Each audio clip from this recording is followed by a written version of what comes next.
the No Limit Selling Podcast, where mindset meets sales and leadership. Hey everyone, welcome to another episode of the No Limit Selling Podcast. Today, I've got the privilege of having Imran Zaidi with us today from Right At Home Realty. In his particular office, there's like 1,080 agents, and somehow you have to herd all those cats. Imran, welcome to the show. Thank you very much. Thank you, Umar. Thank you for having me. And it was really nice seeing you in person on Wednesday, or was it Wednesday? Yeah, it was Wednesday, right? Where I came to do a presentation with you guys. Yeah. And honestly, the agents loved it. They loved having you there, and they felt a little bit challenged at times by your thought-provoking questions, but everyone walked away with something. Brilliant. So so what's it like having that many agents in an office? You have to. So what's that like having to lead an office like that? It's easier than it sounds. A lot of agents are self-sufficient. In terms of the role, some of it is about just managing the office itself, managing the branch, making sure we're on track with our goals and targets as a branch. Some of those include recruitment. They also include hosting trainings and providing opportunities for agents to grow and become better. And then there's obviously the other side of it, where you have to be there as the support system for the agents.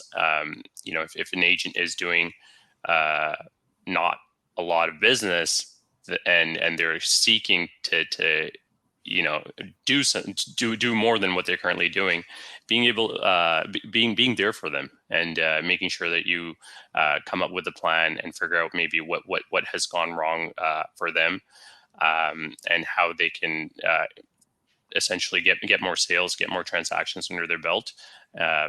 And then sometimes it's just, an agent's really struggling with a deal. They've come across something they've never seen before, and helping them navigate through that as well. Brilliant. So one of the things, I happened to be at your office on Wednesday, and you said, I've got an agent coming in for a session, and they did a no-show, and this was the second time they did a no-show. So what's that like as a leader? What does that tell you about the agent, and what does that tell you about how you move forward with that agent in the future? That's a really good question. My approach is probably a little bit different to what other people's approach would be. You use tasers? On that, sorry? You use tasers? I use tasers. Yeah. I go to their house and I taser them, and then I drag them into the office, and then we have our session. No, I don't do anything on the day of, because I always approach it from a place of empathy. I'm not sure what's gone on in their day today. For most people are very, very good with, in terms of essentially keeping the appointments that they've made. And if they can't, then they reschedule, or at the very least, let me know ahead of time. If there is somebody who hasn't let me know, and that does happen, there's probably a good reason. And a lot of times, you don't know what someone's going through, what challenges they're facing, and there could be nothing happening in their life, but they, or it just, sometimes you're in a funk and you can't get out, and even getting out of bed is hard. So on the day of, I don't want to compound how they're feeling by reaching out and saying, "Hey, we didn't show up. Are you serious about this business or not?" That's the last thing I want to do. What I want to do is give it a day or two, then reach out to them and just check in on them. So I'll just, reach out saying, "Hey, agent, just checking in. I know we had an appointment on Wednesday. Hope all is well. Feel free to reschedule anytime, or give me a call if that helps." So, and that's how I approach it. Nice, because there's different ways of approaching it, and a lot of times it's a lot to do with mindset. Because I remember going to high school, and once in a while I got sick on the day of the test, because it was like, I don't want to show up and do that. It's going to turn out badly. And it was more easier to suffer the pain of missing a day of school and feel getting the wrath from that than actually showing up and embarrassing myself. But before we move on to the next question, let's just go to one of our sponsors. It's all about mindset. If you're ready to let go of anxiety, let go of uncertainty, let go of doubt, Mindset Boosters gives you the ability to decide how you act and feel in any situation. Ready to take charge of your mindset? Go to mindsetboosters.com. So Imran, one of the things that I do is I encourage my clients to have a dossier on all the people that they lead. And it sounds very KGB, but it's really useful in terms of just in a casual setting, asking someone, who's your favorite teacher at school? And everyone has a favorite teacher. What did they do that allowed you to deliver your best performance? And just by talking about that innocuous conversation about a teacher and what happened in the past gives you clues as a leader. Oh, so they gave you a goal and then they let you go play with it and supported you where you needed it. Or somebody else might say, oh, they held my hand, walked through, and it gives us insights into how they need to be led. Because if you ask that question, how do you need to be led? People give a different answer. When you ask a tangential question, sometimes it gives you the truth of what's going on, and you can support them in the way that they need. Yeah, that's I've never really thought about it in terms of how you phrased it, but that's a really good question, and it just kind of makes me think about my favorite teachers, and my favorite teachers were the ones that helped me realize where my potential was, because I had the tendency to get distracted very easily, be a little bit of a class clown sometimes, and therefore fall short academically. And then the best teachers, I can think of two off the top of my head. They very bluntly said, hey, listen, this is where you are and this is where you should be. There's a big gap between the two. Um, Figure it out. And just having that realization that somebody believes in me, or somebody thinks I am worth more than the sort of the level I'm performing at, it goes a long way. And to be honest, I think this is something I also help with when I have these conversations with my agents. And it just, everyone, for most people, they're performing at a level below where their potential is. And not everybody ends up meeting their potential, but at least trying to get them close to that. It's important. Absolutely. And I think part of the role of leadership is letting people that you're leading borrow your confidence in them, and that allows them to go on the journey with you. And if there isn't that level of trust built up between you and someone you're leading, then that's hard for them to leverage your trust in them. So talk to me about how you build up trust with your agents. Maybe think of two different people, maybe a top performer that comes to mind and how you built up trust there. And then also think about somebody that's struggling. And then you think of that specific person, how I built trust there would give us some insights on how to build trust.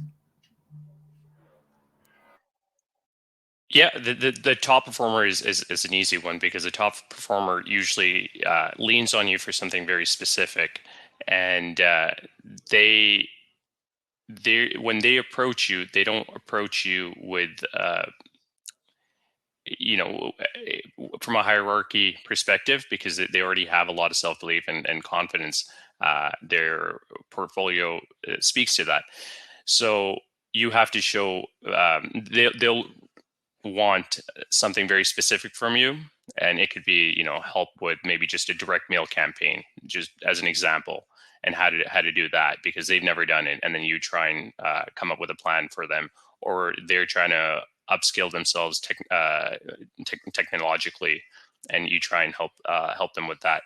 So with a top performer, it's usually easier, because you don't have to do any of the groundwork in terms of working on their self-belief, their confidence, their self-esteem, or even helping them realize their own value.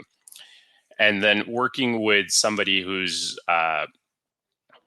hasn't hit the heights that they should be hitting, they're usually at a place where they really are struggling with their lack of self-belief. And when that happens, they don't have any clarity. They don't have clear-headedness, and usually they're stuck in a cycle of inaction and anxiety. They don't take action, causes them anxiety. They have anxiety, so they don't take action. And with them, you just have to go to the basics. Why are you in this business? What made you get into real estate? And I don't settle for an answer until I hear the truth, because someone might say, "Oh, I like houses," and I say, "Well, become an architect. You'll get to design them." Or they'll say, "I like helping people." Well, become a social worker. And eventually, you realize the answer lies somewhere between their them being financially motivated and wanting to have their own business. And that's where really the answer lies. And once they have that realization, then you challenge them a little bit more. You help them realize what they need to run a business. And I mentioned it briefly on Wednesday. I always bring it down to three things, and because I like to keep things simple. That's how you have clarity of mind as well. The first thing is your daily activities and habits. They're so important. You create a schedule, you fill that schedule up so that you aren't caught in a cycle of inaction. And the number two thing is having systems. Any business in the world requires systems and processes. Systems help you build a pipeline of business. It helps you streamline your sales. It helps you improve the experience of your customers as well, right? And the third thing we are in sales is lead generation, which is meeting people. So just find a way to meet as many people as you possibly can, create touch points, and cultivate that relationship. And there's so many ways to meet people. You just have to figure out 2 or 3 ways that where you will excel. That work for you, absolutely. So Imran, as you lead these agents, you probably come across limitations in yourself. Like you're pretty high up there, highly evolved, but there's always another place to go. What's something that came up recently that you noticed? A, how did you notice it? And B, what are you doing to correct it? One of the things I've noticed, and I'm not sure if I'll answer this question exactly, but a limitation within myself is I'm trying to understand how AI is going to play a role in real estate, and I don't have a tech background per se.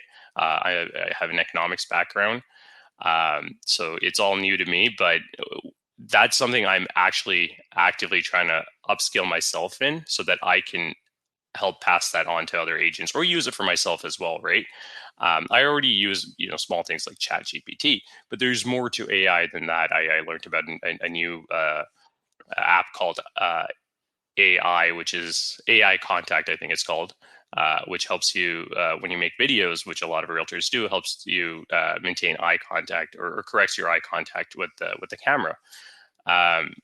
So that's an area, and I think that's an area that where a lot of agents will find themselves struggling, because a lot of agents already are struggling with social media. AI will take it to the next level, and the agents who really understand AI and really leverage it are going to excel. I was talking to one of our top agents yesterday, and his what he really focuses on is TikTok. And there were other top producers in on that table, and they were, they were shocked. They're like, "How are you getting business from TikTok?" Because we just thought it was Gen Zs who were on TikTok. How are they buying homes? But he said, "I get leads on TikTok," and I think AI will take it to another level after that. Brilliant. I was at a sales conference a couple months ago, and they had a slide with about 300 AI applications for the sales process, and that was 2 months old, and more had come on the landscape. So yeah, it's going to be an ever-changing landscape, and AI is going to be a critical part of it.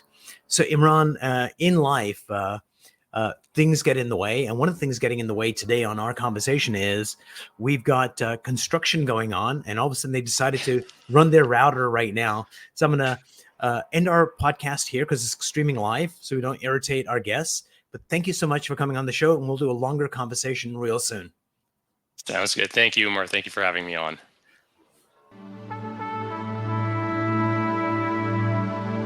If you enjoyed this episode, please go to iTunes and leave a 5-star rating. And if you're looking for more tools, go to my website at nolimitselling.com. I've got a free mind training course there that's going to teach you some insights from the world of neuro-linguistic programming, and that is the fastest way to get better results.